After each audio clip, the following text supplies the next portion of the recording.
Hey, new patient group and Right Chat Nation. Welcome inside the broadcast booth. Brian Wright here. Welcome to Season 6, Episode 86, Episode number 4 specifically of Season 6. Hope everyone is doing great out there, just getting back from a wonderful national event with dental monitoring in Tampa. Shout out to DM. You did a first-class job. Those events, they're not easy to put on. There's so many behind-the-scenes things and moving parts, and everybody learns from every single time they do things like that. And DM, you did a fantastic job.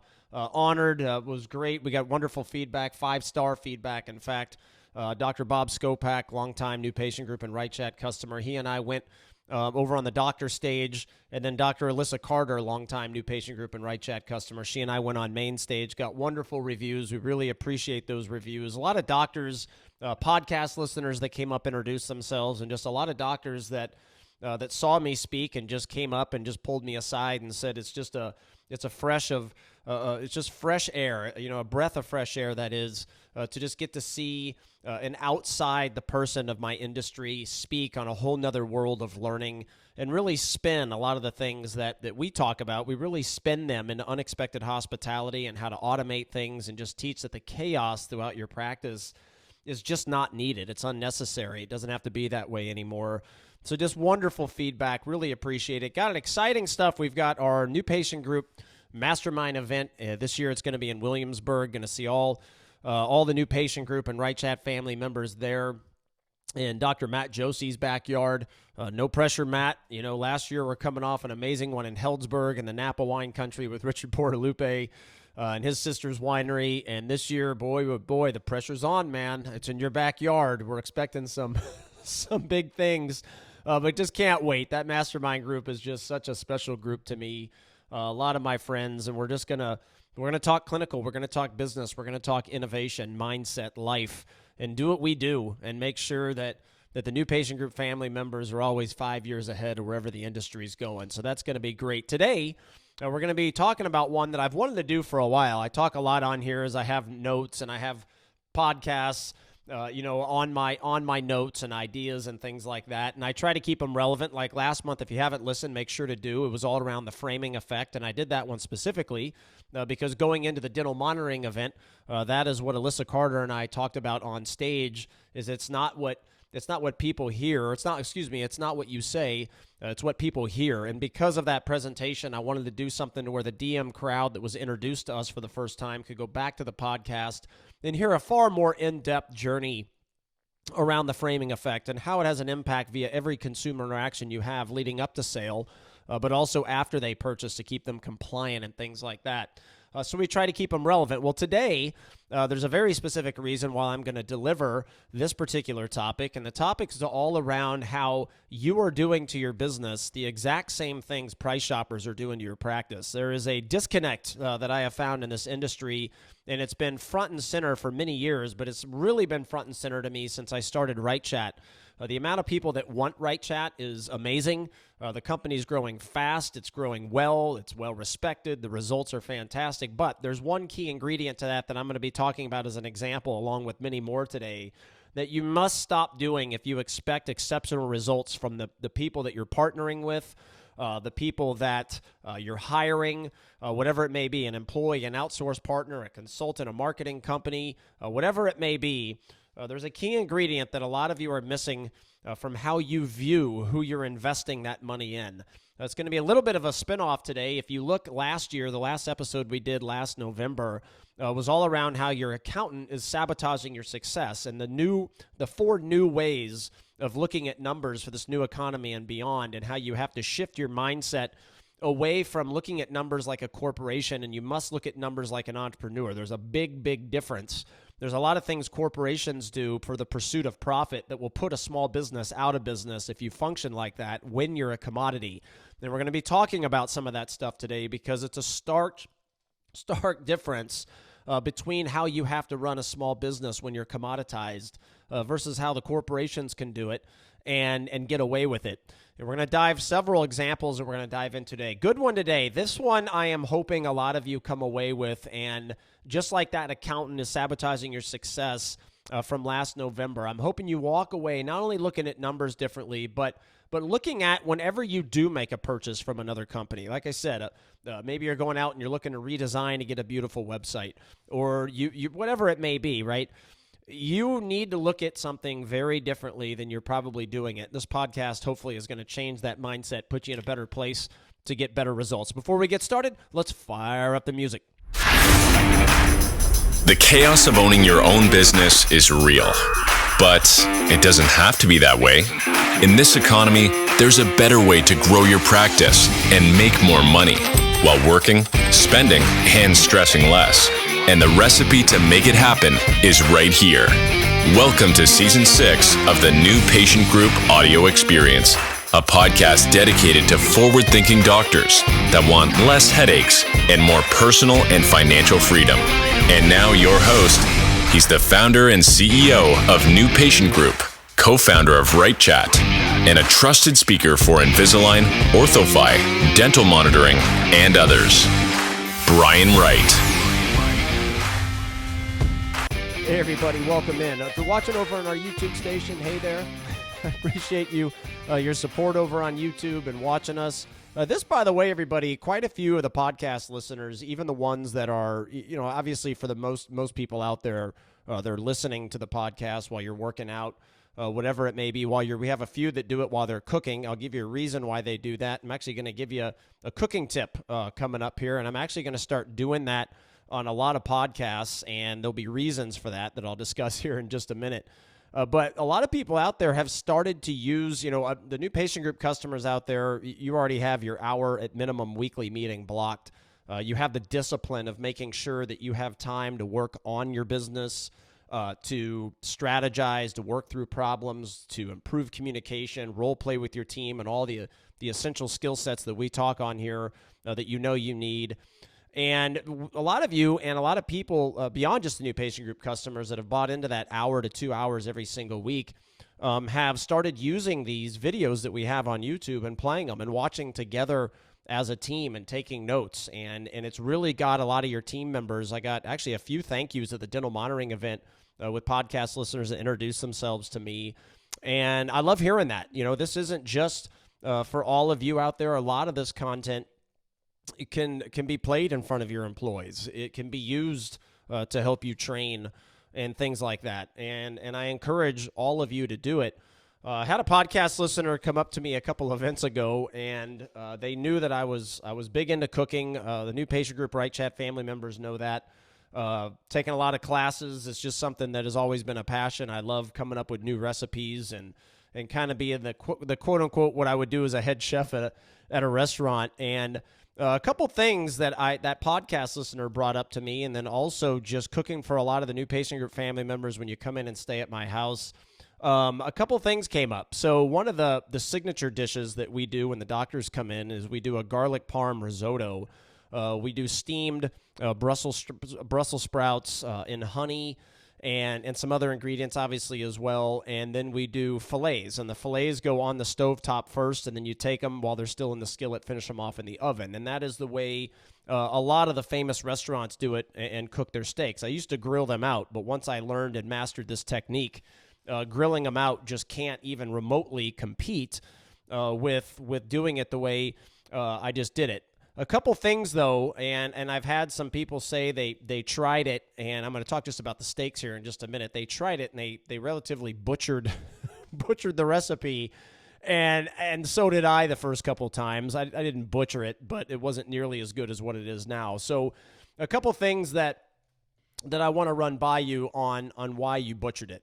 One, skillets. Everybody, and if this is the first time listening to this podcast, no, this is not a cooking show, but it is a passion of mine. It's something that I'm very good at, and I really love seeing how things can start off as ingredients and take the journey into something beautiful at the end, which is I kind of view as helping all of your businesses out there. You have all these separate ingredients, if you will, and those ingredients could be how you run the business from a culture standpoint, how you view numbers, how you communicate with your employees, how you lead your organization, your clinical skill sets, your processes, how you answer the phone, and every other ingredient that you have to have, and how you combine those ingredients to tell this beautiful pictured story to the consumer.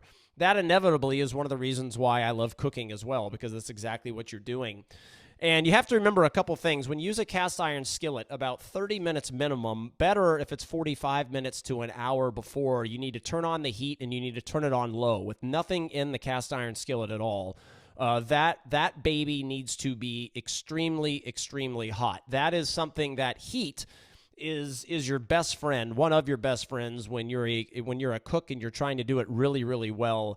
A lot of people are afraid of heat. You can't be afraid of heat. So you do not turn it on high on that cast iron skillet. You want to turn it on low. No oils or anything. All right, just turn it on low for a minimum of 30 minutes. But like I said, you're better off 45 minutes to an hour. It doesn't need to be more than that, especially if you have a good cast iron skillet. But turn it on low. About 2 minutes, I would say. It could be a minute, but I would give it about 2 minutes before you're actually going to put a little oil on the surface. You are then going to turn it on high. All right, so that final minute to 2 minutes, 3 minutes tops, and it can't be too much. So if you go with, I say 3 minutes tops, if you went 3, 4, 5 minutes on high, you'd be fine. But it's unnecessary wasted time is probably a better way of saying it. So right at 2 minutes is probably your perfect just time versus heat ratio, if you will. So you're going to turn it on high. You want that son of a gun extremely, extremely hot. You do that still before you put in the oil. And here's why. I use olive oil. You don't need a lot, but if you're going to go in and you're going to put in olive oil, it has a pretty low smoke point. And if I ever open up a restaurant, that's exactly what I'm going to call it, is smoke point. And that what it simply means, if you don't know, is once you see smoke coming up from the oil out of the skillet, you need to put things on, or you're going to burn the oil. All right, it means other stuff too, but that's just a simple way to put it. If you put the oil on too soon, it's going to reach smoke point before the skillet is actually hot enough to put on the fillets. And that is a big cooking error that a lot of people make out there, that was made with a couple of you that brought up that tried this dish on the steak side, all right? So you've got to get that hot to the point where when you put on the olive oil, you pretty much should be at smoke point instantly, right when that oil goes on, all right? You grab a glove, you move that oil around in your skillet, and then the steaks are going to go right on, all right? Another thing that somebody brought up, so I do a garlic butter sauce that goes on the fillets, all right? It's simply, if you want to make it, you're just going to chop up garlic very fine. I would say 3 to 4 cloves.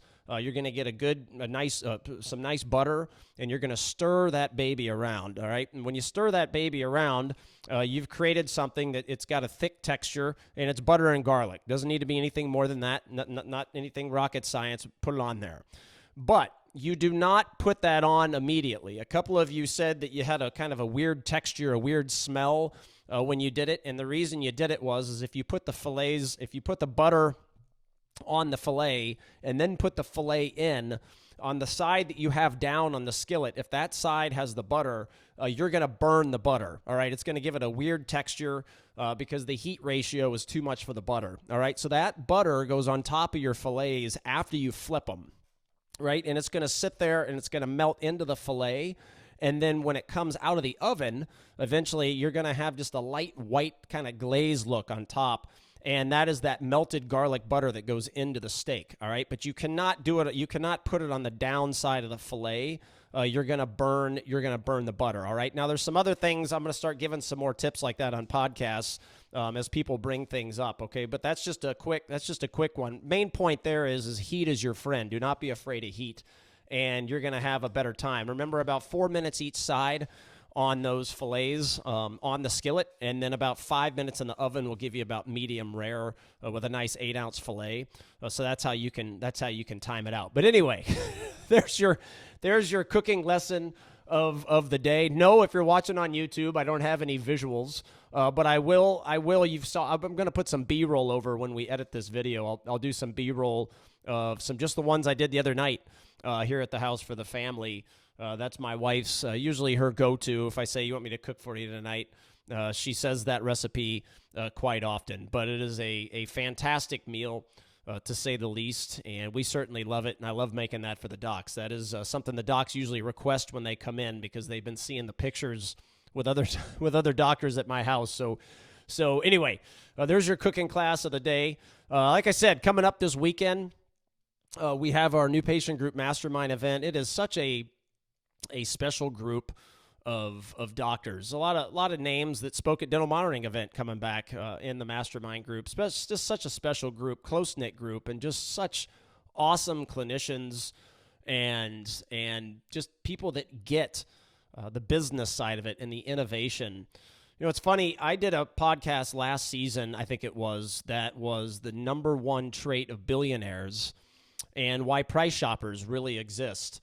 And what I talked about in that podcast, if you haven't listened, one of the things that I talked about in that podcast was how really you look at remote monitoring, and the only people that would ever say anything negative about remote monitoring of patients are people within the industry. There's patients, if patients really knew what it was all about, you know, the outsiders, if you will, would never look at it as anything but a positive. And it just goes to show, and I talked about examples, that most innovation that is brought into an industry comes from people that are with outside your industry. You could say that with Richard Branson as far as airlines go with Virgin Atlantic. You know, there's a guy that had no previous airline experience. And when he brought Virgin Atlantic in, I love the story. He talks about all these airlines that had multiple 747s, and they're all out of business now.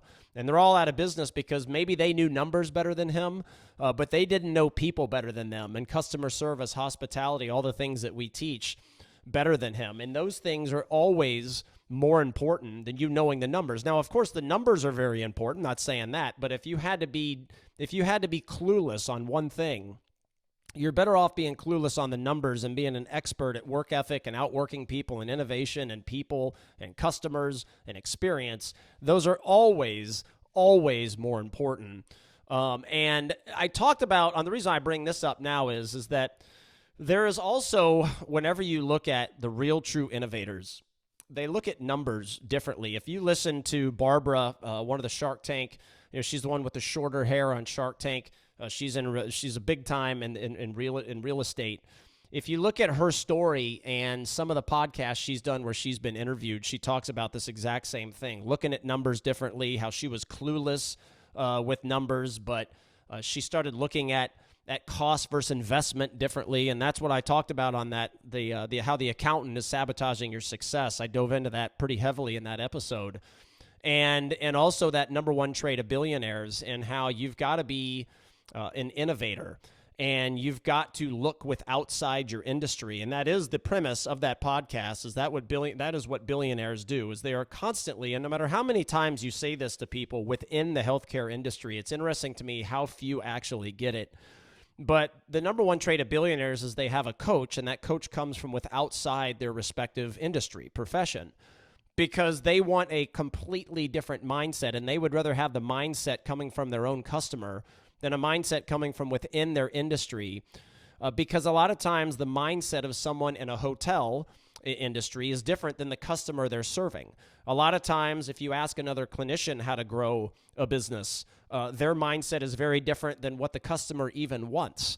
And that is one of many reasons they look without. By bringing up this innovation and looking outside the industry, relating it back to the mastermind group, is that what we have? We have so many doctors that you know, if they want clinical advice, and it doesn't mean they're not still asking their friends and their peers about things, about marketing and other things in business. Of course, they still seek that advice, but if it's non-clinical, the main thing they want is they want to go outside of their bubble. And that is what our mastermind is all about. It's such an amazing clinical marketing, business, innovation think tank, and they're all so ahead. I just love interacting with them, because you don't have to convince them about remote monitoring, or it's just they all get it. You don't have to convince them that being the best clinician in the community is not enough anymore. You don't have to convince them to look at numbers differently. And I'm going to be using some of them as an example today as I dive into something that has become very apparent to me over time in this industry, and it's become even more apparent since starting Wright Chat. And I'm going to dive into a lot of different areas today, but I'm going to start off with just asking a question and telling a story. I'm actually going to tell a story and then ask the question. Is this. So there is a restaurant, it's called Edison Food and Lab. And on Friday or Saturday night at the dental monitoring event, I can't remember which night it was. I think it was Saturday night, but it doesn't matter. So Stephanie Solomon, who she works with us with New Patient Group and with Right Chat, she handles a lot of the social media posts you see. She's working with a couple people on the team to make sure those go up. She works our booths at events. She handles events and marketing. And long story short, she's such an angel. She takes a lot of stress that I've had in the past, takes a lot of stress off of me. And she helps out a lot. So she was at dinner.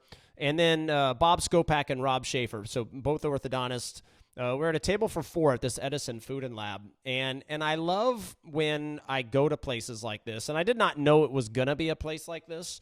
But I love going to places like this with our New Patient Group and Right Chat family members, because I see them smile, and we get into conversations about, now these are the things that their teams are carrying out inside their respective practices, and why they just constantly kick everyone's butt regardless of the economic conditions. It's why they're able to constantly raise their fees and get away with it. It's why they're constantly not spending advertising, or they're spending way less than their quote unquote competition. And knocking the shorts off of them. You know, the way we were greeted by the girl at the front, and how she brought us to the table, and how she talked to us before she left the table. And then we kind of had a secondary waiter come up that did kind of a mini welcome tour through the menu. And it was just a very good edification around the specials for the evening, and just his favorite pieces on the menu, the drink menu, things like that. And then we had our actual waiter come up. And, you know, there were trust transfers. There were just these interactions to just make you feel like a VIP, and just such different touch points as you're entering the restaurant, as you're walking to the table, as you're first sitting down, looking at the drinks, as the waiter is going through the menu. It's just such a different feeling.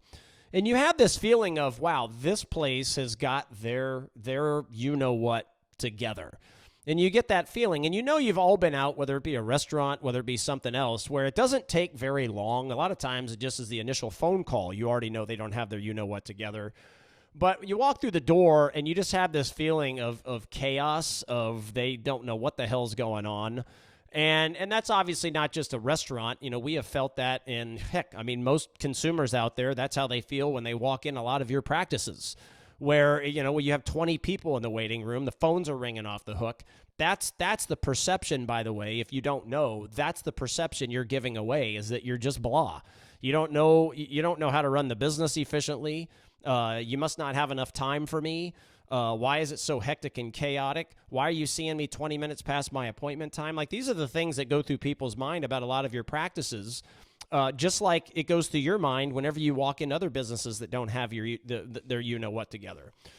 But the question that I have for all of you, that you need to remember this question, is, when is the last time you walked into a place that was cheap, right? Cheap. That was legitimately good, that you knew from the time you were shopping to just how they, you know, had their YouTube station and their website set up for ease of use, convenience, friendliness, how innovative it looked. Did it truly look different than everybody else's? To the time you picked up the phone and talked to Susie, make-believe name, on the phone for the first time, to when you showed up, how many times have you dealt with a business, whether they had a product or service that you were interested in buying, that was cheap, yet made you feel VIP and special the entire time? And I can tell you right now, if the answer is none, or it's extremely, extremely rare, is what you're saying to yourself. Every single business, if you look back over time, that really stood out, whether it be the restaurant example that I just talked about, which, by the way, their story continued. Their food was excellent. Their cocktails were excellent. It was a great night. I had so much fun. I love, you know, when we go to events, I love going into your practices out there, but there is nothing that replaces me getting to speak on stage, me getting to meet the podcast listeners that are on the other side of this mic that you can't see. You know, like I talk about, there are a lot of the numbers. You get to see the numbers. And thank you, by the way, because our podcast is growing and growing and growing. And it just really means a lot to me. But going to these events and getting to go out with our customers and spending time with them, that for me, after being on stage and then doing that for me is like, it's just the cherry on the top. It's just amazing. It's the king of the mountain, and I absolutely love it. And we get into these conversations at business. Business, just when you're having some wine or some cocktails and some good food at a VIP experience place, it's very interesting. It's very interesting. It's no different when the doctors come to my house, or it's no different when we go to this mastermind event that we have once a year. The conversations just go to a whole nother level, and I truly enjoy it. I know the customers truly enjoy it. And the experience at that place, I have one more experience discussion that actually is a very interesting one that I'm going to tell you here in just a minute. But that whole night, the experience with the food and the experience with their staff, with their team, was just awesome. And it so much exemplifies and just replicates what we're doing inside practice, and it validates it, not only in our customers' minds, but in my mind, just seeing what's going on, it inevitably leads to you feeling damn good about spending a lot of money whenever you get the bill. And kind of the other day, one of our doctors, I think it was Bren Cooper. Hey, Bren. I think she had gone out to I think it was her. So, Bren, if this wasn't you that told me the story, then tell me next time I see you. But she goes to this dinner with some people, and they get the bill at the end, and the bill was astronomical, but they were happy. They were happy spending the money. Like, they were perfectly fine with it. And they were perfectly fine with it because of the overall, wait staff experience, the team experience throughout the night, but then also how impeccable the food was. And I think when I was talking to her, and I've told this story a couple of times now, is that you just have to remember, all of you out there, no matter how many times I say this, I'm still going to come up with stories and just live my life and have stories come to me, is really inevitably what I mean by that, is that the people that you're trying to get to buy from you, they don't get to taste your food, right? So in a restaurant, you have, and I'm going to tell a story here in just a second about another restaurant I went to there, and I purposely brought Stephanie there, and it's a very interesting story. I'll tie this together as we go on, is that you've got to remember that as you're going to a restaurant and you're experiencing all these non-food experiences, you still get to taste the food before you buy, right? And in your world, in the orthodontic world, it'd be like them not being able to taste the food at a restaurant, right? It's the non-food experiences, and then the bill comes, and you've got to be able to say, whoa, like, this bill is huge. I don't know. I got to think about this. Or, all right, here's my card, baby. I mean, you guys knocked it out of the park from every single interaction I had leading up to this bill. I'm very confident that the food's going to be great. And then, boom, you hand them your credit card, and then the food comes right after that. And your food better darn well be good at that point, right? And that's exactly how all your practices work, by the way. I mean, this is a podcast. This is a podcast in itself, but it's all the non-clinical experiences that have to justify the bill showing up at the end of their appointment, because they don't get to taste your food. They don't get to see how darn good of a clinician you are, which is why the staff, your team, must know how to sell it from A to Z, because when they get hit with the bill, they need to understand and justify why you're more expensive than everybody else. No different than the restaurant. It's the same thing, everybody. Same thing.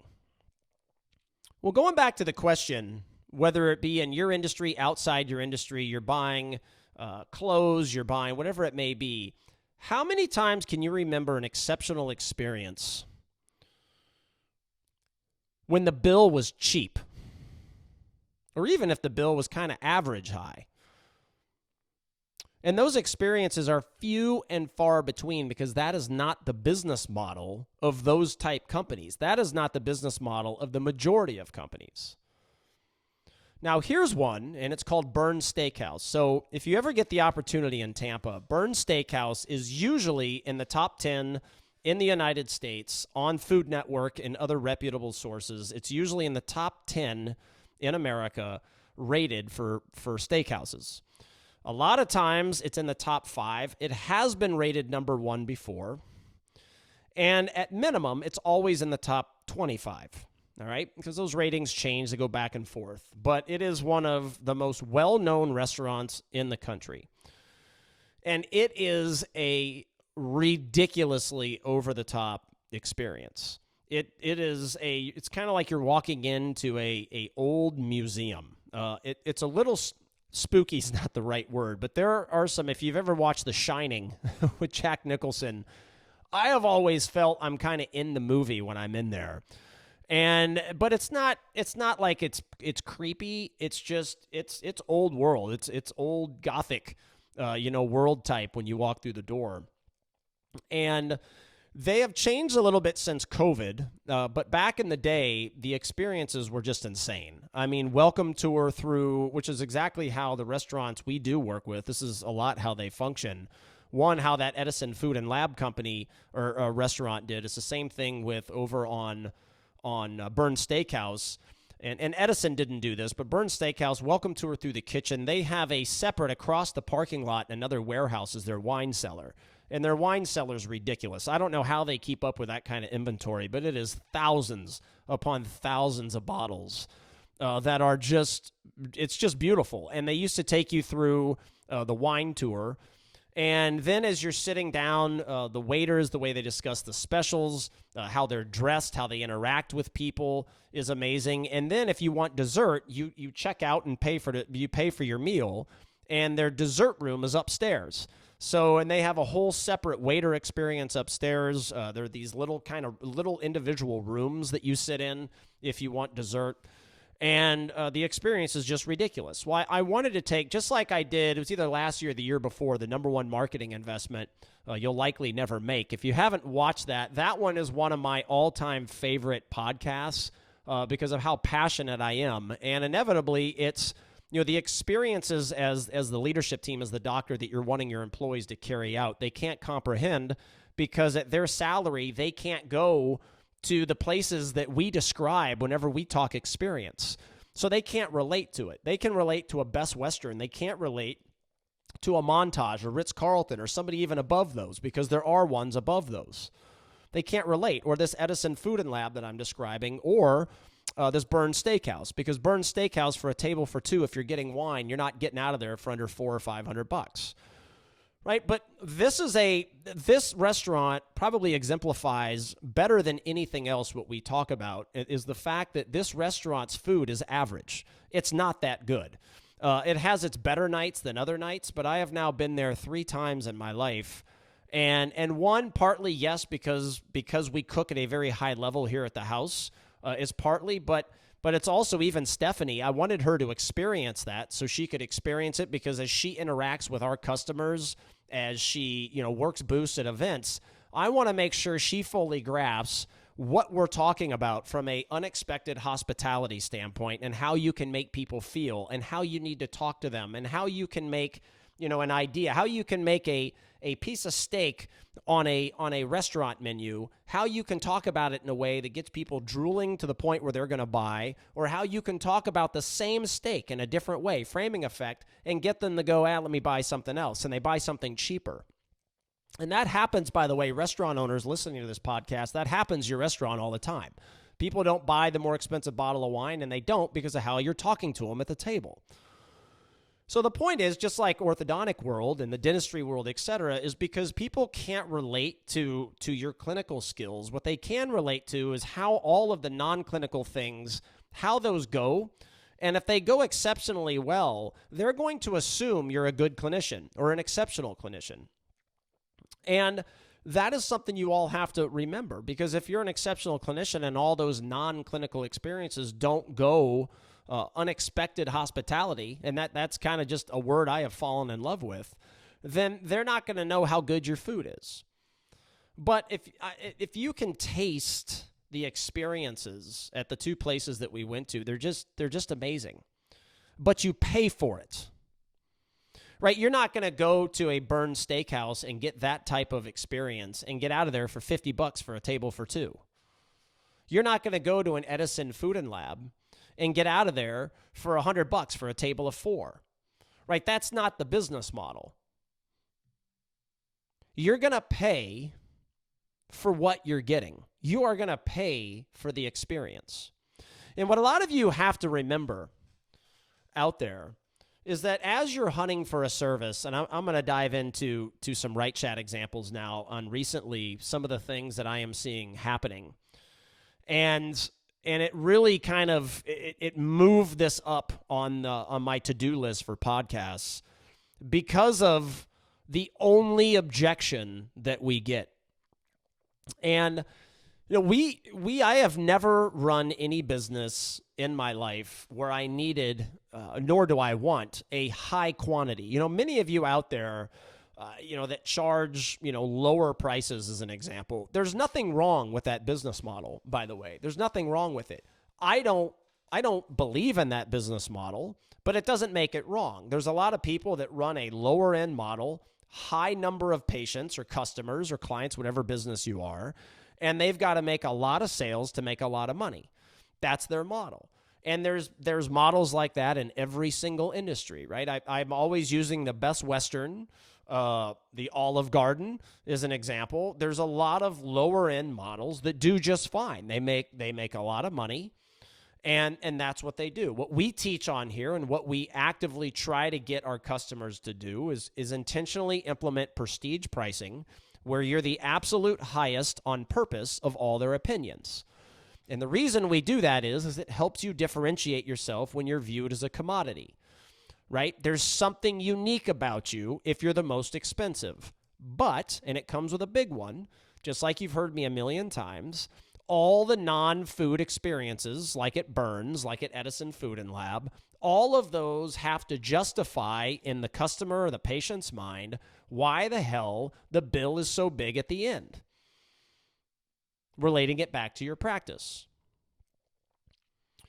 But the businesses I've always wanted to run and what we teach is lower volume, less stress, less chaos, less lost opportunities, and do your best to make every customer, every patient you have feel like they're the only one that's ever bought from you. That is what gets rid of so many of the chaoses that all of you feel out there, which is a podcast coming up, maybe this season, next season probably, all around the 3 things that inevitably create the chaos for all of you. And there's only 3.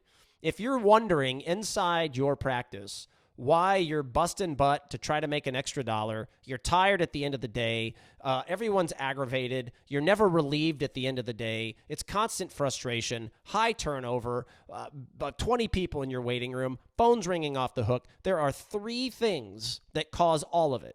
And all 3 you can now get rid of based on the advancements that are made in the healthcare industry, orthodontics, etc.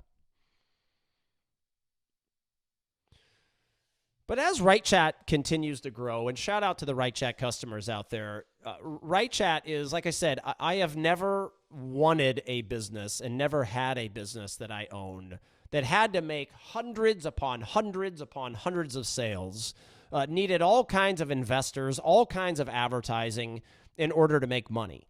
I want absolutely nothing to do with that type of business model. And the first and foremost reason is because it's harder to develop relationships with your customers, and it's harder to offer a high-end service that delivers results at a very, very high level. Is it impossible? No, but it is extremely, extremely difficult with a devotion like you cannot believe. And Right Chat, and this is what you all have to remember whenever you invest in a company. Again, website. If you're buying clinical supplies, if you're choosing between 3 different x-ray machines, and it's one that if you want to pick up an 800 number, if something goes wrong, someone's going to answer right away, know your name. If you're dealing with new patient group, if you're dealing with Right Chat, whatever it is, the number one investment that you are making in that company is their culture. Period. End of story. I don't think that a lot of people actually think that way. And I'm going to give some examples that kind of prove it, right? So you're investing whenever you buy Right Chat as an example. And a lot of you know me, so this is not directed at you because you know me, you're already customers. But there's also tons of you out there that aren't. There's an obsession that I have, and this is a podcast and an on-demand course that is coming at some point, that in order to run a really high-end organization that cares a lot, that actually gives a damn, which that's part of the culture. Like when you invest in another company to help you, and I say your number one investment is their culture, there's a lot of things that go into that, right? One of those is actually giving a damn about how successful the customers that are paying you are, which is an obsession that I have. And I have gone through, one of the things I am very proud of as a business owner, Right Chat and New Patient Group, is we keep the good people. Just like we teach all of you, is that the longer you keep the crap, that's how you get rid of the good people. That's a podcast in itself as well on the list. If you keep the crap around and you make excuses why I've got to have people, I can't find anybody, so you keep the crappy waiters, it destroys your experience and the good waiters leave. Or it just brings their mood down with it. Same thing at your practice. Today's just I guess a food, it's a food analogy day. But I don't think a lot of you, or a lot of us, like me included, whenever we say, all right, we're gonna narrow it down and we're gonna go out and look for these companies to help us with this particular part of our business or our practice, how many of you go, look, I want to dive in and I want to learn about their culture? Because here's what you get, like with Right Chat. It is an insane interview process. It is an insane training process with a goal of trying to get them to quit before they're ever even allowed to have any interaction with our customers, or for our customers in this case. And the reason the training process is so rigorous is because we give a damn about the experience you have interacting with our employees, interacting with the agents that are answering for your specific practice. We want to be represented at the highest possible levels. We want to make sure you're constantly telling people about Right Chat. And it goes back to the same thing that we teach about the restaurant, about you, and the same thing about us, is that when we get referrals, most of the referrals go, yeah, Dr. So-and-so said you're so awesome to deal with. You always give more than what you tell. You're available all the time. I have your cell phones. You're just so easy and caring to work with. But none of that talked about what our actual service is, and that is answering new patient phone calls on your behalf, remoting into your software, scheduling them just as if we're employees, but they're trained by myself and all of the expertise and things we get on stage and teach all of you behind the podcast, whatever. And it's a game-changing model, whether we're your backup or whether we're answering your primary. Everybody that hears me talk about it wants it. But here's the difference.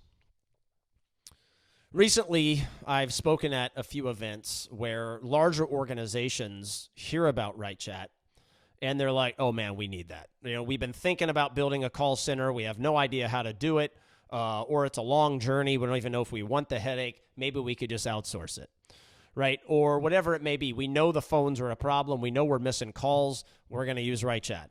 Or, you know, we want to use Right Chat for the primary. So they're all gung-ho. They're like loving the idea. We send them some calls so they can listen to. They're like, the calls are absolutely amazing. And we tell everybody, whether it be on stage or in a quote-unquote sales process, that all you have to do, listen to the agents once, and you're never going to want your own people to answer the phones again. They're that good, and it goes back to the investment in our culture. They are so rigorously and highly trained and held accountable at the highest possible levels to carry our brand out in a way like a Ritz, etc. And the reason also that we have time to commit to that type training is because we're a business that does not want thousands upon thousands upon thousands of customers. We don't want it. And we don't need it. We want to make sure that we are the highest upon highest upon highest of quality every single time we answer the phone for your organization. Now, New Patient Group is the same exact way. Right now, I'm just using the Right Chat example, and I have some NPG examples possibly coming up. Now, the only people that we have ever talked to that did not go sign me up with Right Chat, because Right Chat, we do no contracts, And it's easy as could be because we have our own in-house IT team that hooks everything up. You don't change anything. You same management software, same phone number, same phone system. We hook it up. We train our people, learn a bit about you in a couple Zoom sessions, and boom, we're going. It's a plug-and-play system. People start growing. The only people that have not bought after hearing what Right Chat can do are the people that simply can't wrap their head around the pricing. They think that it's expensive. And mostly the people that think it's expensive are the corporations, the large DSOs that want to use us. And this was specifically created more for just like New Patient Group. It's specifically created for the family-owned practice. That doesn't mean that's going to be our only customers. But that's who we're technically created for. And DSOs, a lot of the corporations listening, it is unbelievable how they look at numbers. Unbelievable how they look at numbers. And I talk about that in the Accountant Sabotaging Your Success episode, and I randomly talk about this in others, is that there is such a disconnect between how corporations look at numbers versus how entrepreneurs and small businesses must look at numbers in order to thrive. Because cost is not created equal. And it goes back to, do you want to spend $5 to make 10, or do you want to spend $1,000 to make $10,000? But every single time you look at your profit statement and you nickel and dime things, this is why I'm convinced a lot of the corporations, they have crappy clinical reputations. Why? Well, because they're constantly nickel and diming companies to offer them a cheaper solution, and most companies will do it. We won't. Because again, that's not the model. If we offered a cheaper solution, then we wouldn't be able to train the agents as much as we possibly could because they'd be so inundated answering calls all day that they wouldn't have any time, which means the quality of the phone call goes down, which means the results go down. We probably would even miss some opportunities with people calling you missing it, forwarding to us, but the agents have to answer for so many people, they still miss a call. Right? We would have to lessen the experience, the quality, the trying to make sure you feel like you're our only customer. Those things would not be able to exist if we're a quantity type model. Yet then you wonder why the company that you invested in isn't doing the job. This happens all the time. Well, I went with the cheapest, and then now I'm wondering why, I can't get a hold of anybody when I call their 800 number. Well, because they're the cheapest, they're looking at their profit statement and they're going, well, we need to cut some of our call center people because on paper, that's showing them they're making more money. Meanwhile, they're screwing their customer. It's this whole how your pursuit of profit screws your customer. And that's a podcast in itself as well that's coming on the list one day. It's like, all right, we cut Betty and Susie off the call center list. Now we're making another $3,000-$4,000 a year, a month in profit. Boom. Now our customers are screwed because they got to wait on hold for 20 minutes, etc. That's how it all domino affects. Yet on paper, you cannot wrap your head around why that's not the right business move. See, you're not going to get an exceptional experience from the people you buy from if their model is, we're cheap. Or if their model is, and DSOs, some of you listening out there, you're used to nickeling and diming companies all the time because they'll cow down and they'll do it, right? They're like, wow, you have 500 locations or 400 or 300. Yeah, I mean, if we make, whatever, just 5% profit on every sale, it's going to make us a ton. And then boom, they have to have 1 trillion sales to really make money. And then as the 1 trillion sales, they've got to hire more people. They've got to train more people. There's more chaos internally, which means it's less of an experience deliverance to you. I have told several people that wanted to partner with us so far that we are not lowering our prices. We just won't do it because you're going to see the value in what Right Chat is going to bring you. And this mindset, a lot of times that they have when they see Right Chat and they see these numbers. As an example, like our standard pricing, and there are ways for us to go lower. It doesn't mean that we won't go lower, but we're never going to go cheap. Our standard pricing right now is about $1,000 a tier. The tiers are 0 to 10 is tier 1. You're going to pay $1,000 if we schedule 7 new patients for you. You're going to pay $1,000 if we schedule 1 new patient for you. You're going to pay $1,000 if we schedule 10 new patients for you. That's tier 1, right? And as your backup, if we send you about 4, 5, 6 people that buy from you an entire year, you like triple your investment.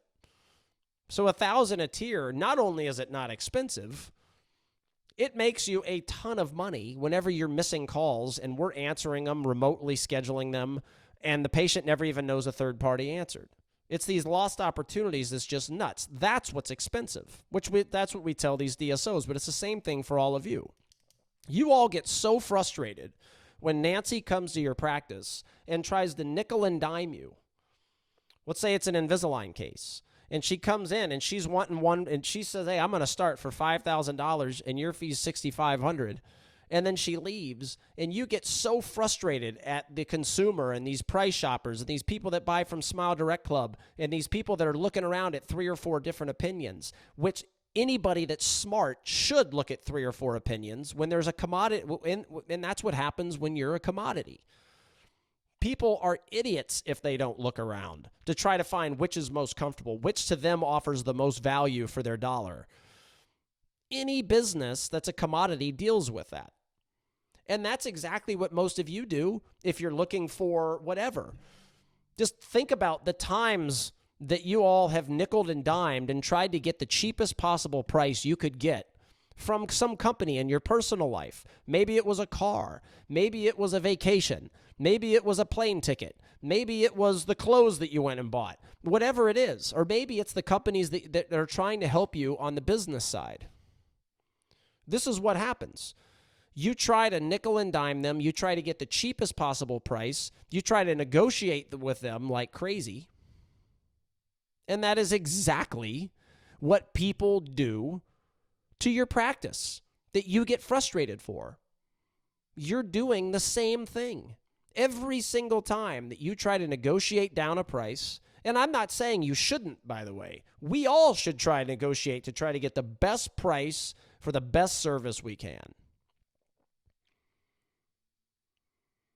But don't expect a company that's cheap to have an exceptional culture where they're obsessed over their employees to make sure they're taken care of, they feel safe, they're motivated to do the right thing for the customer. A culture of obsessing over the customer, to do whatever it takes inside their doors to offer the finest experience imaginable to their customers.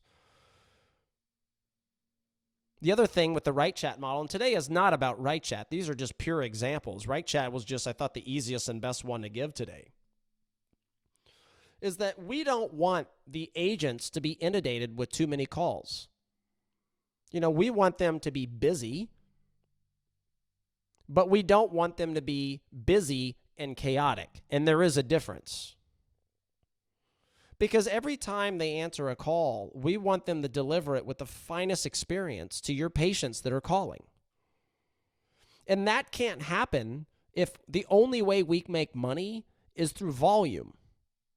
And this happens. This has happened to all of you out there when you invested in a company. And I quote again, invested. That's what you're doing.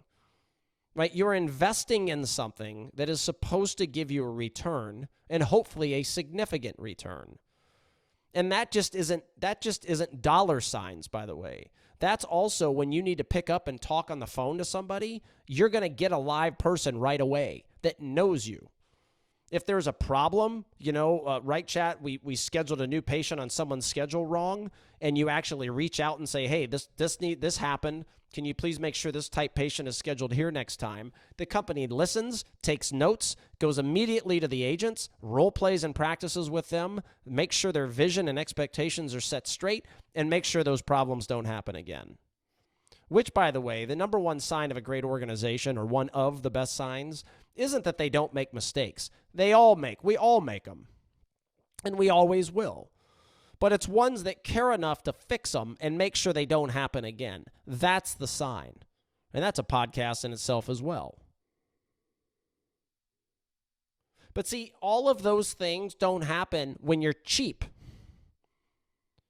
And the same question I asked before, how many of you think that a practice charging $4,500 for an Invisalign case, as an example, is going to be good clinically? And you know the answer to this. We talk about this kind of stuff all the time. You know, if you're the low baller, yeah, we'll do Invisalign for $4,000 or $4,200, or we'll beat the other person's price. Usually, the clinical experience that comes with that is not good. It's certainly not exceptional, and it can't be. Why? Think about a practice. It's all about quantity. Imagine what that waiting room looks like, the influx of calls look like. Imagine what, especially if they're not using remote monitoring or a high clear aligner chair to chair. Imagine that environment's even worse. The amount of chaos, you lose Susie, you got to hire Betty, now your brace is heavy, you've got a trainer on all of this stuff. It's chaos. You're not going to be greeted through the door, or immediately through the door at your appointments. You're not going to get an exceptional experience prior to sale, and you're not going to get one after either, clinically or non. And all of you know that. But I hate to tell you, it's not just on the clinical side. And this shows a lot of people when I see this, how much they value the clinical, but they think marketing and business and training somehow is on a lower level. And the same things apply. If you want a badass coach, guess what? You're better invest the money to get a badass coach. One of the things we hear when I get called with new patient group or people walk up to our booth, we hear this. And by the way, one of the things when I started new patient group, I wanted the reputation to be is exactly what I'm starting to hear, and I'm proud of it. This is what they say. So we've heard about you guys. This is what we've heard. You're amazing at what you do. If you want results, there isn't anybody better. We heard your content is amazing. The relationships you build, just how much people like you, but we heard you're expensive. And my response back is good. Because all the things that you heard about us from a reputation wouldn't exist if we were cheap. It's the same thing from a clinical perspective with all of you. If you're churning and burning and you're $4,000 a case or whatever the number is and you're cheaper than everybody else, you can't be as good a clinician as when you're the most expensive and you don't have to have as much quantity and you have remote monitoring in place. And when people do need to come in, you're offering them just absolutely impeccable value and personal attention, and you're able to get them in and out without waiting, and you're respecting their time. By the way, all that increases your referrals and video testimonial opportunities and 5-star reviews, because the experience doesn't stop prior to sale or leading up to sale. The experience is just getting going. The existing patients, they've got to get an even better one. Otherwise, they feel like you pulled a switcheroo, especially if you're expensive. Now, I also go on to say in these calls when people tell me that is I don't think we're expensive. Again, the point is with us and our pricing is, again, would you rather pay $5 and get a return of $10, or would you rather pay $1,000 and get a return of $10,000? Obviously, it's the second one, but a lot of you don't look at it that way whenever you're shopping for companies to help you on the business side, or you say, well, I can't afford it. And I'll say, well, you know what you can't afford? 4 missed new patient calls every month and 5 no-shows every month and high pay-per-click expenses. That's what you can't afford. And it's just such a different way of looking at numbers. Like I said, that why your account is sabotaging your success. Corporations are very used to being able to discount very low prices with their vendors. And we're just not like that. And like I said, can we adjust that $1,000 a tier? Yeah, but think about it. If you charge an average of $6,000 a case and we're answering as your backup, and we answer 2 this month and save you 2 from buying from somewhere else, and they buy from you, and then next month we schedule 1, and then the next month we schedule 4. Well, just in 3 months, you have 7 new patients and $42,000 of potential revenue that you never would have had without us, because they're not leaving a voicemail. They're going right down Google and they're going to buy from somebody else. $42,000 of potential revenue. And that's how fast it adds up.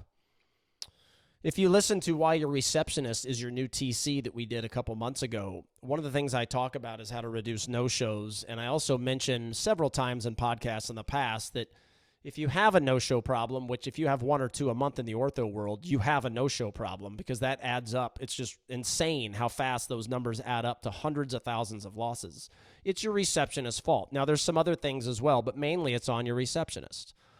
One of the things that we track with Right Chat is not only we schedule them, are they showing up?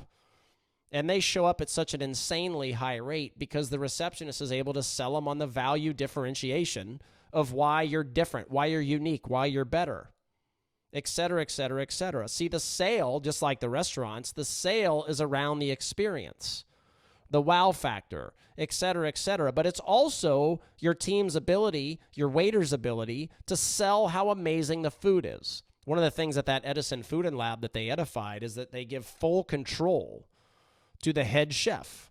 And the head chef changes the menu every day. So every day they are printing out brand new menus, which is exactly how, if and when I have my own restaurant, that's exactly how you want it. The chef needs to have equity position, and the chef needs to have full control as long as you trust the chef that they know what they're doing.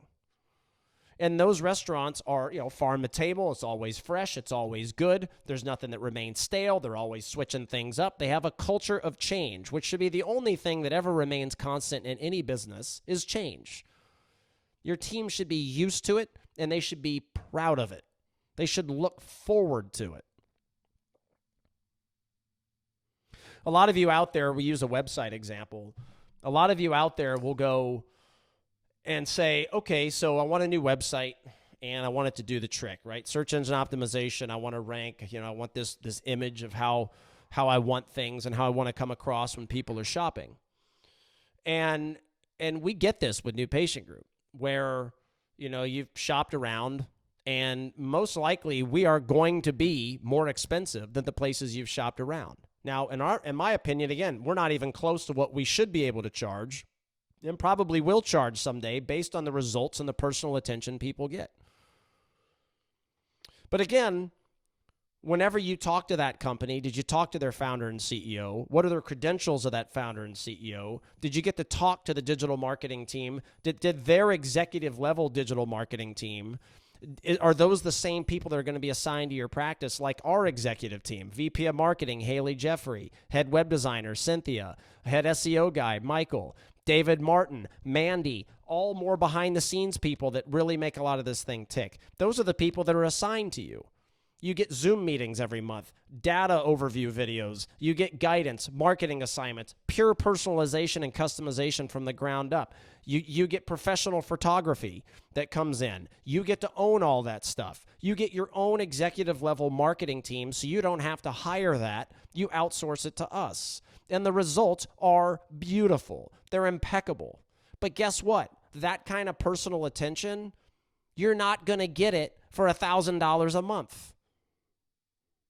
And that's the kind of thing a lot of you do. You look on paper and you say, okay, well, this company is 1,000, this company is X. And I'm not going to go into our pricing because there's a lot of different ways we do it. But when you look at X, if X is more or significantly more, you also have to ask yourself what comes with that. You're investing in a culture that cares, a culture of people that are trained, personal attention. You have our cell phones. You can text us. You can call us. We know you. We meet with you and your team regularly. It's an extension of your team. And do you think we could offer those results if we were cheap? No. Because if you're cheap, you've got to have a ton of customers. You're never going to get a hold of the executive team. You're going to have to call an 800 number with some of that answers have no idea who you are. So even though the on the paper cost looks cheaper on the 1,000, the 1,000 is actually way more expensive because it's going to cost you opportunities, lost opportunities that is. It's going to cost you time, frustration, aggravation. You're going to have to switch every year or two when your contract's over. You can't think this way. When we're talking Right Chat pricing, a lot of times with the other model we have, the other tier pricing is $500 a tier, but the tiers are 0 to 5, 6 to 10, 11 to 15, and so on and so forth on up. So that tier pricing helps people whenever we're their primary, because whenever we're their primary, we don't do that all the time. It varies on certain things and certain times of the year. It just varies for reasons that sometimes it's even too complicated to sit here and depend on how many agent availability we have. Are we behind on hiring agents? All of this stuff goes into it. But the 500 a tier via fives really helps, because if you go 1 or 2 into the next tier, instead of paying 1,000, you're paying 500 more. But this is how a lot of the corporate people, whenever they hear this and they want to partner, they can't get the number out of their head. This is an actual conversation that I had with somebody, and they're a smart person. They're an MBA. Like, obviously, they know their stuff. But this is the disconnect, and this is the world of numbers that professors can't teach, because most professors have never owned a company in their entire life. And when you own your own business, it is a completely different planet than when you work for a corporation. It's a completely different universe for thousands of reasons. One of them is this, is that let's say in a month, let's say we charge the 500, right? So let's say you go and we charge the 500 a tier, and we schedule 10 new patients for you this month. You're going to get billed $1,000, right? You're in tier 2, so it's an additional 500. The way that the corporations keep looking at this is they look at it and they go, okay, God, that's $100 a patient, right? That's how they look at it. And they can't get out of that mindset. Never does it cross their mind that, no, that's not what it is. First of all, those are 10 patients as the backup. Those are 10 potential starts we sent you as an insurance policy that you never would have had and never even knew you lost to another practice, because they would have just called the next person on Google. It's free business. The next one is let's say they would have called back. Well, guess what? Now we're saving you from a bad brand reputation, right? And here's where a lot of people go, well, I can't put my finger on that, so I don't believe it. Or now, because the phone can ring and we can get it, you can greet Joey, the new patient, right when he walks through the door. Unexpected hospitality. But because the finger can't put on the return that greeting somebody the moment they walk through the door, there's such a disconnect. So it goes back to $100 a patient, because we spent $1,000, you scheduled 10 patients, 100 divided by 10 is, that's 100. That is what, or 1,000 divided by 10. So they can't break that down any other way than that.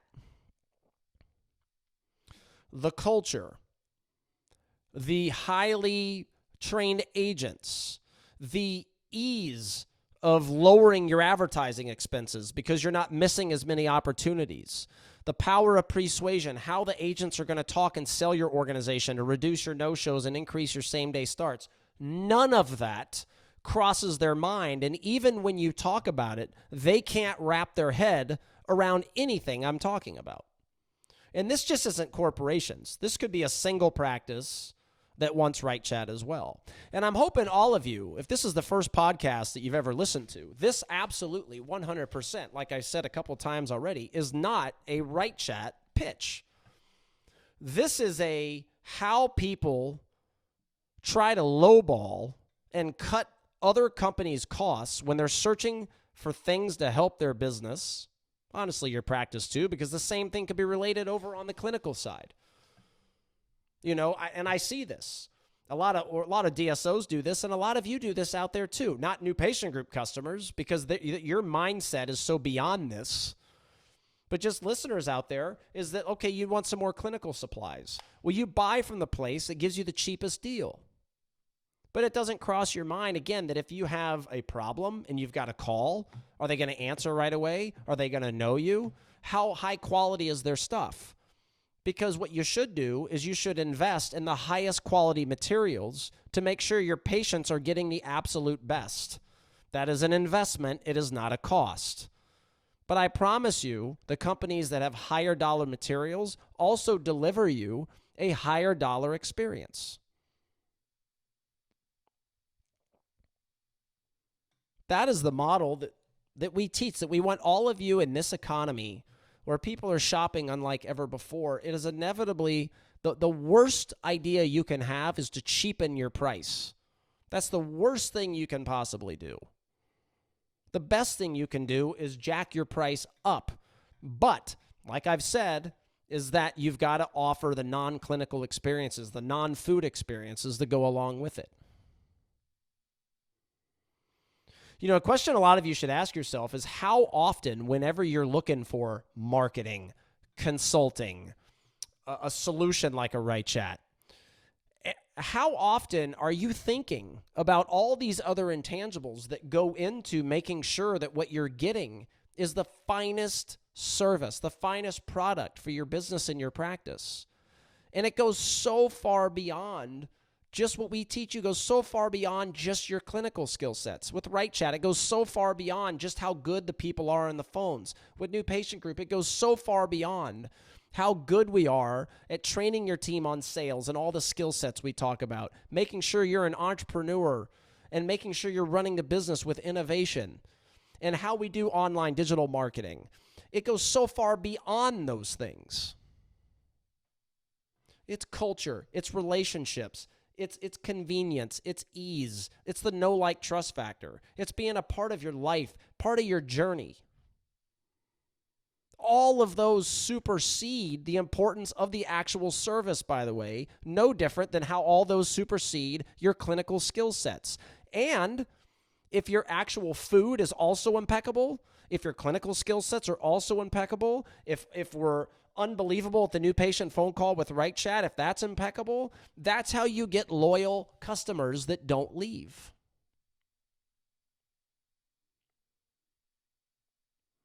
And it also goes back to, one of the most ironic things to me in the restaurant industry, and this is why we're big believers that you should be taking your team to events. This is a podcast at some point. You should be taking your team to events outside your healthcare bubble. Rarely do any of you do that. Because just like we talk about, inevitably, you're better off, and it shouldn't be this way, but again, it goes back to what can your customer relate to? Like, you're better off in this commoditized world being exceptional and unexpected at all the hospitality, non-clinical things. You're better off being great at that and not so great on the clinical than the other way around. You say, Brian, how could you ever say that? Well, obviously, I understand you should be a great clinician, but the one that's great at the non-clinical and not so great at the clinical, they're going to win. And it's the same thing like Burn's Steakhouse. You say to yourself, how in the hell could a steakhouse be in the top 10 in the United States consistently? How could it be a former number one when their food isn't even that good? Well, it goes back to what I'm always talking about. Their non-food experiences are so insanely over the top and unexpected. That's how.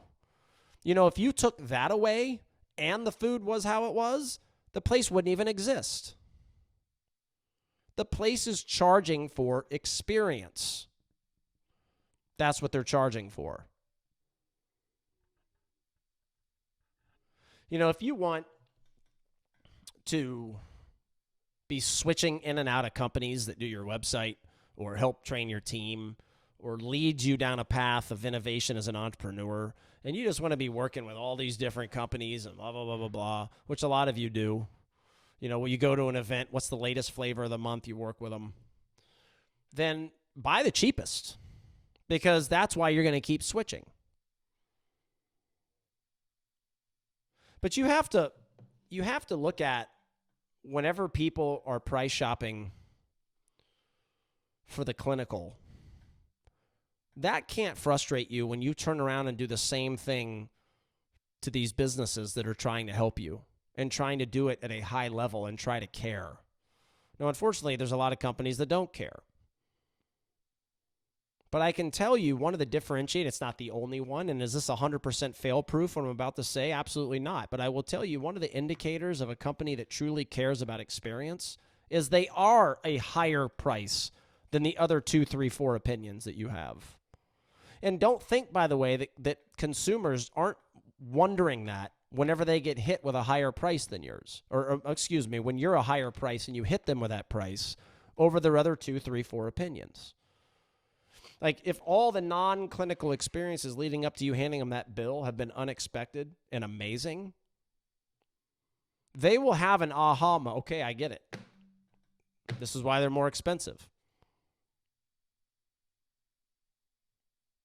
But if you hit them with an expensive bill more than their other 2, 3, 4 opinions, and you haven't wowed them, they're not going to get it. And then you get frustrated that they go with the cheaper option. Well, they went with the cheaper option because, like I talked about in that number one trait of billionaires and why price shoppers exist, this industry has created the price shoppers because you all go to the same events, you hire the same industry consultants, you listen to the same messages over and over, and everyone does things the same. The consumer goes to 4 opinions, can't differentiate why you're better and more expensive than the other 3. But if you look outside your industry and you say, how can we apply what's made Disney and the Ritz and all these famous institutions, what has made them famous, and how can we take those same things and how can we apply it via every interaction within our office? Boom. Now the consumer can see the difference. But those companies that are going to help you get there, they're going to be more expensive. You've got to look beyond, again, you've got to look beyond the number. The numbers, there's a podcast at some point, and it's called Why What You Do Know Is Killing You. Numbers lie. You've heard me say it in podcasts before. Numbers are not telling you the real story. Period. End of story. They lie to you left and right all day long. Now, do you need to know them? You absolutely need to know them. But if you're making decisions purely off of what you see on paper, especially as a small business entrepreneur, you are costing yourself so many millions of dollars. So many millions of dollars. Because again, it goes back to, I paid $5 and I got 10. Meanwhile, the person that understands the investment side of it spent $1,000 a month and made $30,000. Or they spent $10,000 a month and made $200,000. Whatever number equation you want to put in there, you get the point. And that's the other point on numbers. On the Right Chat side, I see this just all the time. And again, it's the only objection we ever hear is on the pricing. Only objection. The rest of the model, people love it. The customers love it. We have lost very few people since we started Right Chat, and all of them keep coming back to us. Perfect example, I'm not going to say his name. We had a customer leave for another company that they claim they do what we do. They don't. They outsource their stuff to India. They're as cheap as you can possibly imagine. And we had a customer leave because they went to an event, they saw them, and they switched. Guess what happened a month later? They came crawling back. Why? Because that company was a pain in the butt to deal with. They didn't do what they promised. You couldn't get a hold of anybody. Their service sucked, et cetera, et cetera. But to a lot of people, they're cheaper on paper. But he came back, and he told us for all the reasons. I came back to you because the relationship I have with Brenna, the relationship I had with your in-office or your in-house IT guy, Steve, the relationship I had with the agents answering my phones and how ridiculous everything was. Anytime we had a problem, you fixed it. Well, guess what? That's why we're more expensive. That's why all of you who are high-end businesses who charge a lot for your clear aligner case or your braces, you're better. That's why you charge more. Whether or not your team can sell why you're better, that is the inevitable journey you all must understand and take. But that is why you're better. That is why we are better. We're not expensive. The return people get is ridiculous when they invest in our services. But if you look at it on paper, I guess we're not cheap. Like I said, nor do we want to be. I don't want to have, imagine us having to get 3 times the amount of customers. And this is a good analogy. For those of you who are our customers, imagine what it would take if we had to get 3 times the amount we do to make the same thing. How would that affect your experience? And I can tell you, if that was our model, you wouldn't know me. You wouldn't stay at my house. I wouldn't stay at your house when I came there. Eric wouldn't stay at your house when he came there. And I certainly can tell you, you wouldn't get Eric or I as your coaches. But meanwhile, we're cheaper, right? So that's the company you go with, expecting the same result. No. And hopefully, talking about the Right Chat example and talking about the new patient group example, hopefully in your minds, you are all going, yeah, I get it. Like, we're saving money with this one supply company. Are you? Because the other supply company that was more, I don't know, is their quality better? And again, is their experience better? Is their goal to make the best, absolute finest products imaginable? Maybe that means less emergency appointments. Maybe that means if you do have a problem, you get a hold of somebody right away. All those intangibles that you can't put your finger on. You're investing in people's culture, everybody. That's the investment. Does the leadership team give a damn about your success? Because I can tell you, me personally, I would rather spend, like I said, I'd rather spend $2,000 a month and know that the leadership team is involved. They're obsessed with employee experience. They're obsessed with customer experience. They're obsessed with their customers being taken care of. They truly care about their customers' lives. I would invest in that any day of the week for $2,000, $3,000 a month, whatever the heck the cost is, over somebody that goes, oh, our services, we're the same. We're only $500 a month. And so many go, oh, same services on paper, looks the same. Boom, let's go with the $500. So many of you do that. And a lot of you out there, you cannot be talked out of your professor in school mindset that you were trained, no matter what examples that are given. No matter how much I talk about, this is how the Shark Tank, this is how billionaire entrepreneurs look at numbers. No matter what examples you give, you'll still go back to like the Right Chat. Well, that's $100 a patient.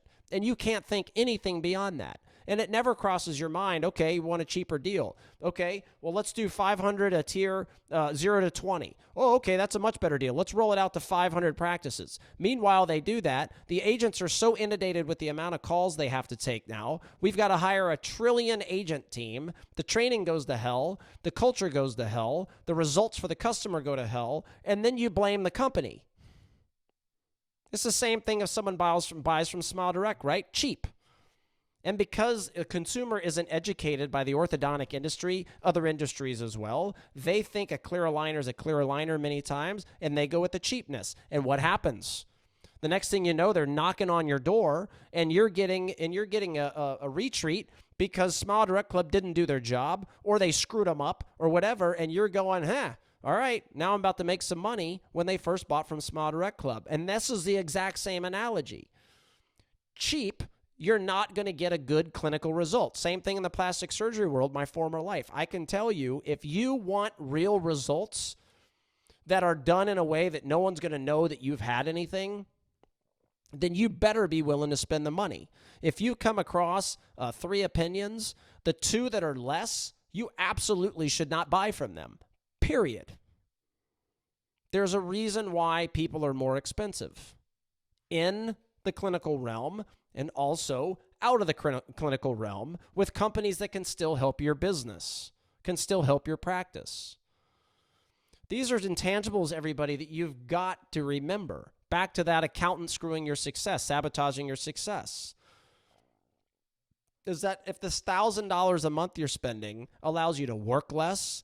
See, one of the disconnects, I believe, if you look at, and I speak for a lot of big companies out there, so I work with their higher ups, and they're all my good friends. I like them all. One of the things about this industry, I was telling somebody at the DM event, is I have never met anybody in orthodontics or dentistry that I didn't like.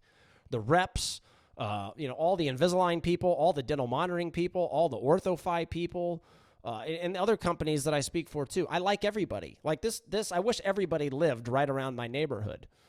My life when I'm home would be a lot more fun because I'd hang with all of you. You're all great people. But there is a disconnect between the people working for corporations and people like myself who run small businesses, helping other small businesses. And yes, we also help corporations. Yes, I get it.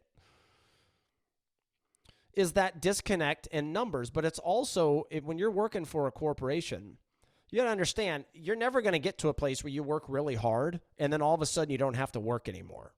Right? That's not going to happen. You're always going to be busting your butt. And if you get promoted, you'll be busting your butt in a different way. See, as a small business owner, one of our goals is to work our butts off so hard for a certain amount of years that we get things in a place where they kind of run themselves, right? And we can take ourselves out of all the work and everything is autopiloted and we can work less and less and less as time passes while making more and more and more. So when we look at numbers, that's got to be a big part of what we're looking at, meaning that let's say you have the same product, same service on paper, whatever it is, any kind of product, clinical product, or you're hiring a service to help your business, whatever it is, on paper, it's the exact same. And then you get to the end, and one of them says it's $500 a month, and the other one says it's $2,000 a month. Most people in corporations are going to look at that and go, no brainer, $500 a month. It saves us $1,500 a month for what appears to be the exact same service. Let's go with them. Right? And again, this is not a criticism, but this is one of, and really this whole podcast is one of, or many of, the disconnects between corporations, small businesses. Because as an entrepreneur, it goes so much deeper than that. Okay, on paper, all right, but then it's like, which one is going to allow me to step away and work less? Which one, if I have a problem and I call, is going to answer the phone right away? Which one, if I strategically, if I put this in place right, is going to allow me to eliminate 2 employees, or if I lose 2 employees, I don't have to go and rehire? Which one is going to alleviate the HR, the interview, the hiring and firing, the ongoing rinse, wash, repeat cycle of all of that, and training my people and dealing with everybody and constantly stressing out? Right? Which one is it going to allow me to make the same amount of money and work 3 days a week less, or make more and work 3 days a week less? And if that's the one that's the $1,500 a month, that's the one we buy. That's the disconnect on why it's so much more than what the paper is telling you. Like the Right Chat example, it's not $100 a patient if you're 500 a tier 0 to 5, and another 500, 6 to 10, and we schedule 10, and you get billed $1,000, that is not $100 a patient. That is, we saved you from losing 10 people that likely would have bought elsewhere. We reduced your advertising costs because you lessened your lost opportunities. We allowed you to greet people in the moment they walk through the door, instead of them having to wait because your people are distracted by the phones. We allowed you, for your primary, to stop the rinse, wash, repeat cycle at your front desk and the training cycle, etc. There is so many other intangibles that go with it. And like I said, this is for any type of business. You are searching to help your practice. Stop nickeling and diming people. Now, the difference is, it doesn't mean that you can't try to get a better price. That's not what I'm saying. But inevitably, you cannot make your final decision on which one's the cheapest, because you complain whenever the patient does that to you. And that disconnect between entrepreneur running a business and looking at all the people that are helping you be more efficient, more profitable, less stress, less chaos, more money, more collections, all those things. You can't nickel and dime that and expect the same result. No different than the patient nickel and diming you on the clinical and them expecting the same result, the same personal attention, all of that stuff. I want you to switch the mindset, everybody, when you're looking for people to help your business. The mindset has got to be changed. You've got to look at these differently. I think this was a great follow-up. If you have not listened to it, now go back and listen to that November episode last year around how your accountant is sabotaging your success. This is a good extension of it, I believe, and a mistake that business owners in every industry make. Just like the Burns Steakhouse, the Edison Food and Lab. If they're cheap or cheaper, they don't have that amazing experience that enhances the food quality. Burns, they're different because their food quality is average. I just made dinner last night that's better than anything Burns is ever going to put on anyone's table ever. I made it right at the house. But because of their experience and how over the top with unexpected hospitality, that is the inevitable reason they win. Now, should they have better food? Of course. but people are going to go back to show everybody the experience. Those are the type places, by the way, you should take your team, because once they get a taste of that experience, light bulbs go on and they go, okay, now I get it. Edison Food and Labs, same way. Appreciate all your support out there. Hi again, everyone over there on the YouTube station. Thanks, everyone, for following and listening. The numbers are growing like crazy, and we so appreciate it. Mastermind members, see you this upcoming weekend in Williamsburg for our second in-person mastermind event. Looking forward to it. Hope everybody enjoyed today. Switch that mindset, everybody. It's the investment, all right? And just because people are cheaper doesn't make it a better option for your business. Remember what price shoppers are doing to your practice the next time you start shopping for something you need for your business, because the two are not disconnected. The two are the same. The two are the same, all right? See everybody soon. Until next time, thanks for your following and your loyal partnership out there. Take great care of your patients. Take great care of your employees. See everybody soon. Bye-bye. Hey, this is Brian Wright. Thank you so much for listening, and please visit newpatientgroup.com/free courses to get our latest on-demand video trainings for free. These are shot in 4K, exceptional quality, and we really want you to test out our content. So just go to newpatientgroup.com/free courses, sign up, and you'll learn some really amazing things. We would also like to answer your new patient phone calls with my company, Right Chat. We can be the primary and answer all of them, or we can be your saving grace, where the ones you miss, we will answer them as we're sitting at your front desk, your own employee, remotely log into your software and schedule that new patient, and they never even know a third party answered. It's a revolutionizing the answering service industry, and honestly made call services and answering services completely obsolete, because nobody will leave a message in this new economy. So if you use a call center or an answering service, switch to Right Chat as a game changer. We'll do it for 2 months free. We have our own in-house IT team that will hook everything up for you. Your software, your phones, your phone number. You don't have to change anything. The onboarding is simple. We make sure that process is streamlined. And when you hear my agents answer that new patient call, you're never going to want your own team to do it. And it'll be a great training when you listen to us. We'll be a great training to get your own people trained as well. Okay, so look forward to helping you out. I ask that you please write a 5-star review about the New Patient Group podcast on Apple or wherever you're listening to the podcast. And also write a 5-star review about New Patient Group and Right Chat online. That would really help us out. If you're watching on YouTube, give a thumbs up to the video, subscribe to our channel, put some comments in there how much you like it. And I would personally like to offer you your own free business and practice consultation with me, so we can chat about your business and I can personally prescribe something that is really going to help you thrive in this new economy of competition, commoditization, and consumerism. Once again, thanks for your support. We'll see everybody soon. Bye-bye.